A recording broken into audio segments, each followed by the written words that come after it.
Well, welcome back to Legalizing country music. This podcast is dedicated to Ernest Keith Smith.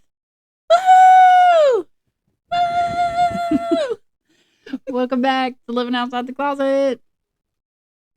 So this is after Halloween. So Spooky time's over. We had a fun Halloween. yes, we did. We were Darth Vader and Princess Leia, which if you watched our last podcast or just saw our pictures on Facebook, we were saving the dark side.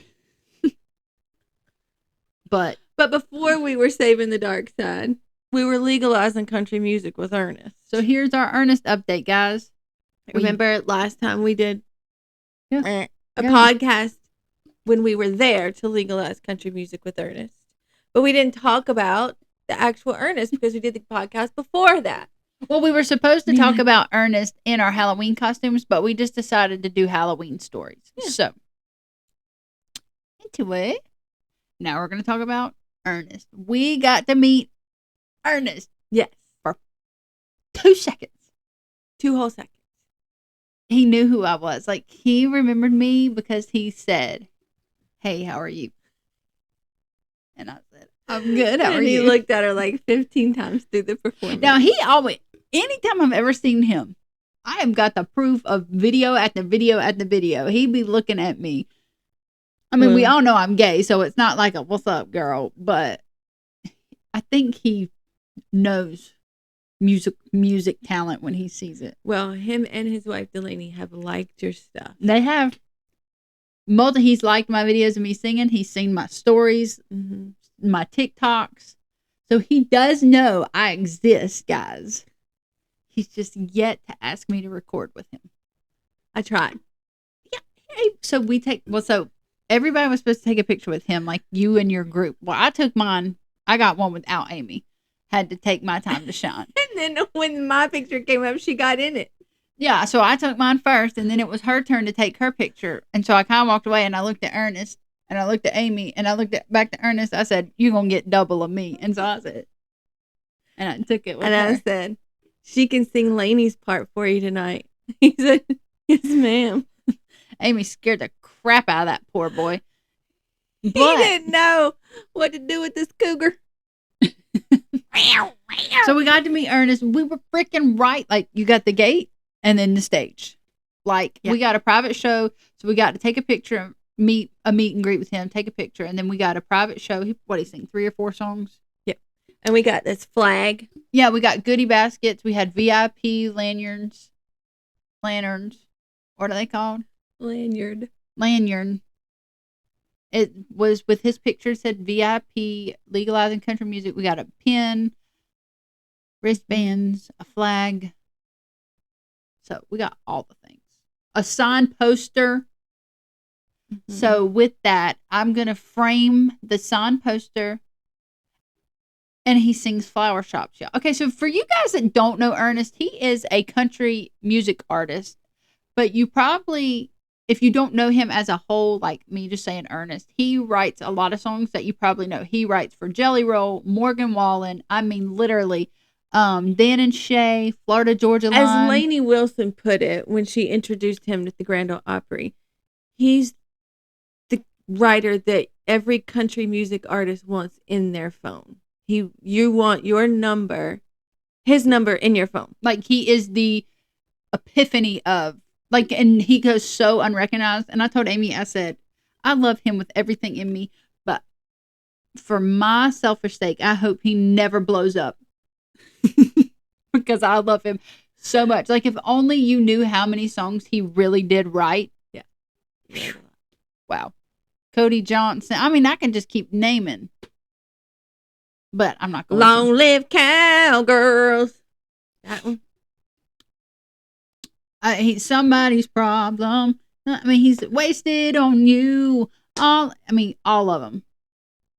And what did he write for Jelly Roll? I'm just a long-haired son of a sinner. That one? Yeah. I mean, he's written. So anyway. 15 songs. He's written Post Malone's new Malone. F1, whatever it is, F150. I don't even know. Mm-hmm. He's written multiple songs on that album or helped co-write. So he's a big part of that album. So Ernest is huge. So anyway, we got a meet and greet show before, and then he did his actual show, which was great. I love that man with all my heart. And that was the original reason we went to Knoxville. So if you watched our podcast of us downtown Knoxville, we stopped the day we were going to the concert that evening when Amy wrecked her car. Oh, yeah.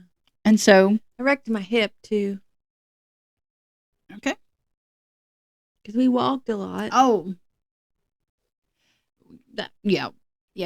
So we got to meet Ernest. So everything we got in the goodie bag. So he wrote the song Flower Shops. All the violets and daisies. To hide all the yeah. crazies. It's gonna take all you've got. It's a tough day for love, but a good day for flowers. So he wrote Flower Shops. I'm sure you've heard that song. That's one of the big Morgan Wallen songs that blew up. But so one thing that he does at every show after he sings that song, he throws out roses. This girl called a rose. Well, he was, like I said, we was right there at the stage, and he was chucking them back there. And then we looked at each other, and I was like, "Man, girl," and he threw it. He threw it to where it wouldn't go over me, so it didn't even make it over the gate. But barricade.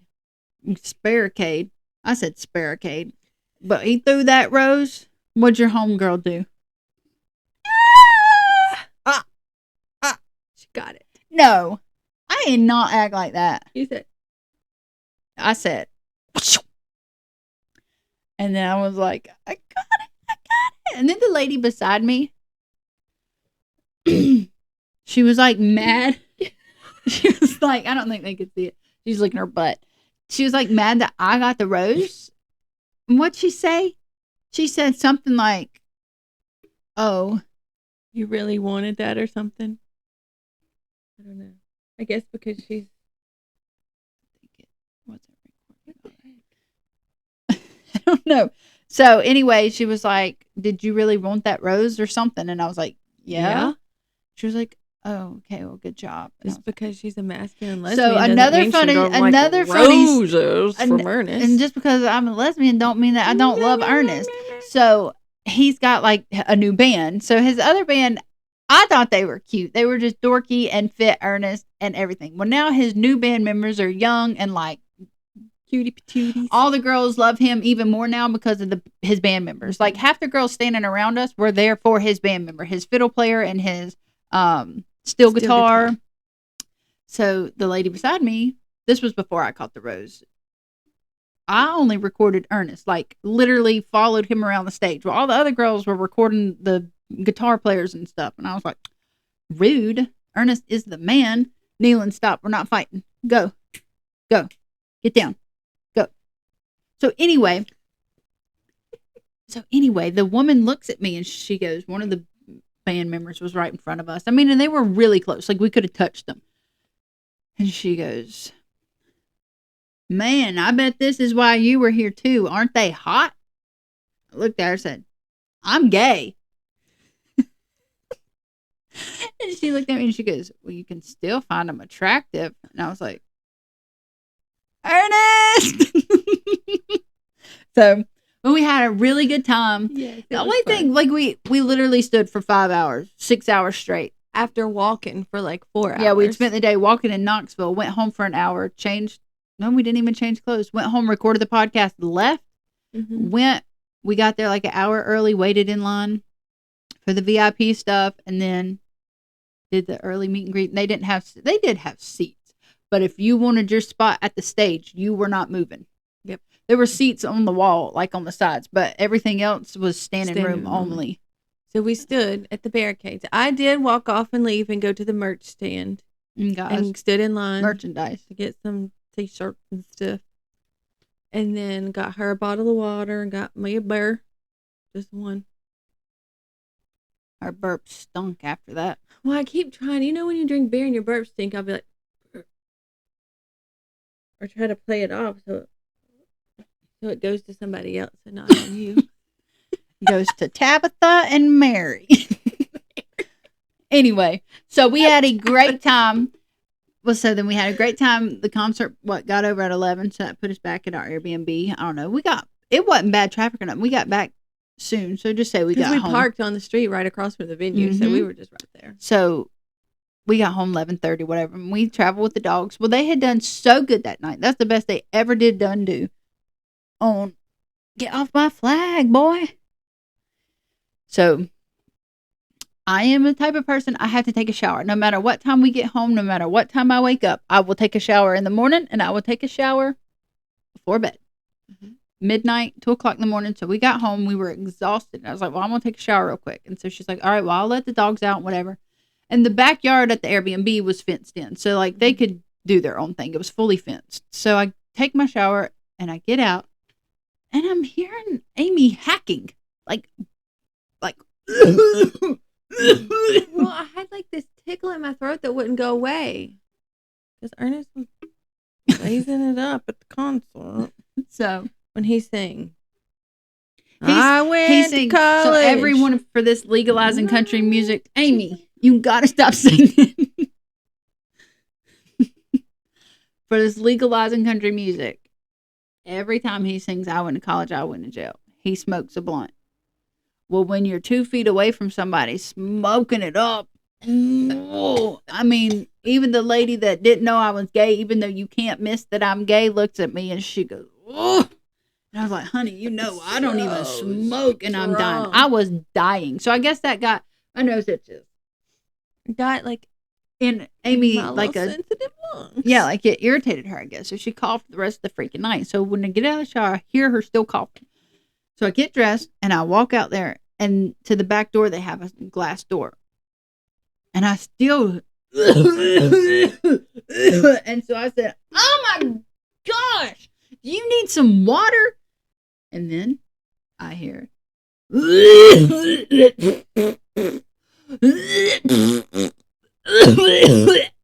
said, are you throwing up and farting at the same time?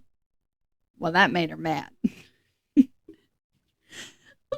can't, when the older you get, you don't have less pucker power. You can't hold it. And so I could see her through the slide, or I could see her through the glass door, and she had on leather breeches that night. This is what I see.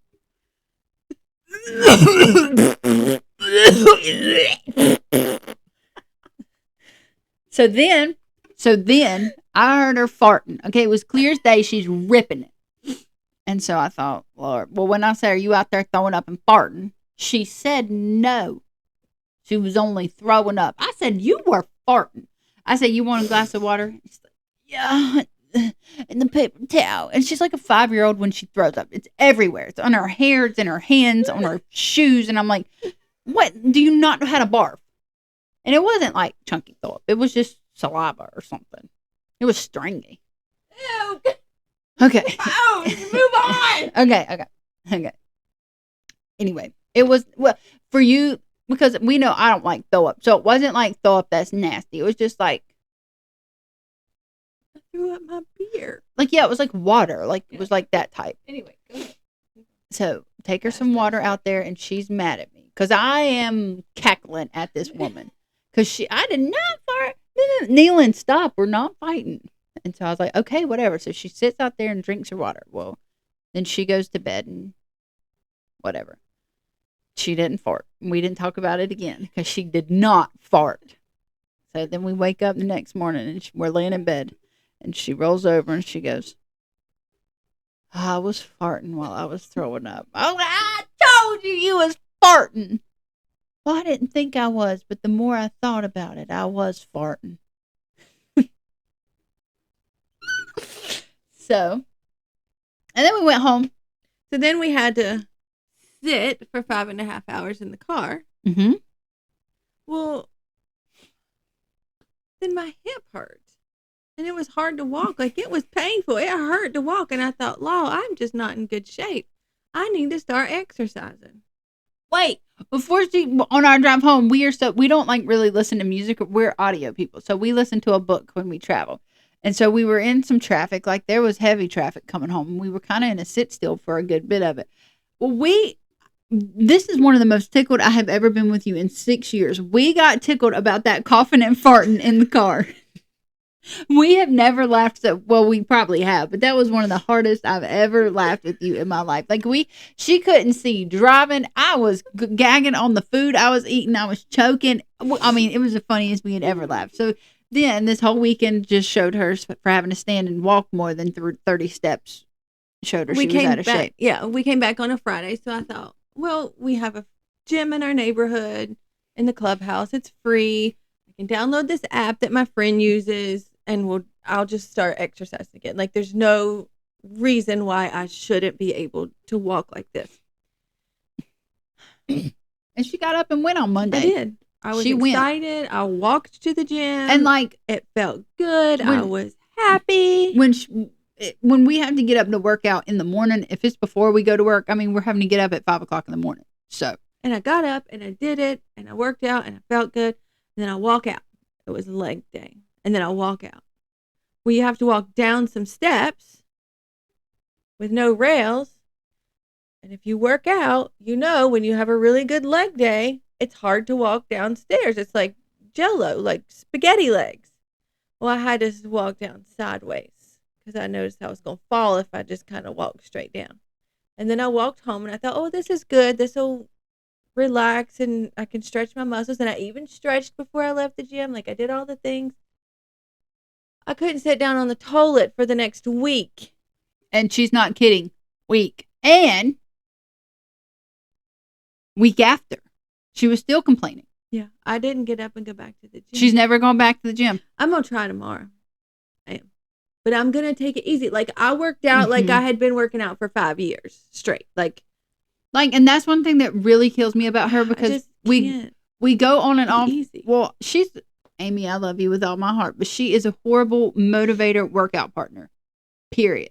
So period. So I don't even work out with her anymore. She's not one to work out with. I can't stand working out with her. I'm sorry. That hurt your feelings? But she's hard to work out with. And Amy does not know how to say, okay, well, we haven't worked out in X amount of months. Let's only do 15 squats 5 times rather than 50 squats 5 times with 30 pounds weights in our hands. So it's literally all or nothing for her. And I'm like, we do not have to make ourselves throw up. Like, we haven't worked out in a while. Yes, we do. Yes, we do. This is what we need to do. And I'm like, well, I ain't working out with you because I'm not there yet. And then she can't work out after that, because even before she went to the gym, she said, please just work out with me. We can do it, because I'm an evening working outer. I don't want to get up and do it. And my body hurts too bad in the evening to work out. And so I have to do it in the morning. So, well, before she went and started doing the gym in the morning, her one time, we had said, I don't like to go to the gym because I don't like people watching me work out. So we did. The truth is, she doesn't like the germs. Yeah, there's germs at the gym. And I got the stomach bug a couple years ago when I was at the gym. And nope. So she said, all right, well, we'll work out here, because we have all the stuff. We had a in-home gym that we made before we moved. So anyway, we have all the equipment we need. So we did it in the bedroom, sit-ups, push-ups, weights, anything we needed to do. We were going to do it in the evening. And I told her, I said, okay, I will gladly do this with you. You just have to get the workout prepared. You want to work out, you have to get the routine down and what we're going to do. How many times do we work out? Like twice. How many times did we work out? Maybe 2 or 3 times. How many times did we work out in the bedroom, Amy? I think like 2 or 3 days. Maybe not in a row, but 2 or 3 times. I only did it ever one time. I never did, and you never did it again. No, we did do it twice. At least twice. It was at least twice. So I told her, because she didn't want to make the plan, and then she really does not like working out in the evenings. And so I told her, I'm not getting up to go work out. Well, I'm going to try again And tomorrow. her doctor even told her, look, you don't have to, he's like, just go on a walk 30 minutes a day. And I'm good with just walking. Walking is one of the best things you can do. And she will not walk with me to save her life. I do. Just not in the hot. I don't like the hot. You don't like to walk. Well, this has been living outside the closet. So anyway, that was our trip to Knoxville. And she hasn't gone back to the gym since she was sore 2-3 weeks ago. This is the third. This will be the third week. Yeah. I can still feel it. Like, I really. But anyway, so hope you had a good Halloween. We had a great trip to Knoxville, meeting Ernest. Ernest, if you see this, I love you, man. I love you.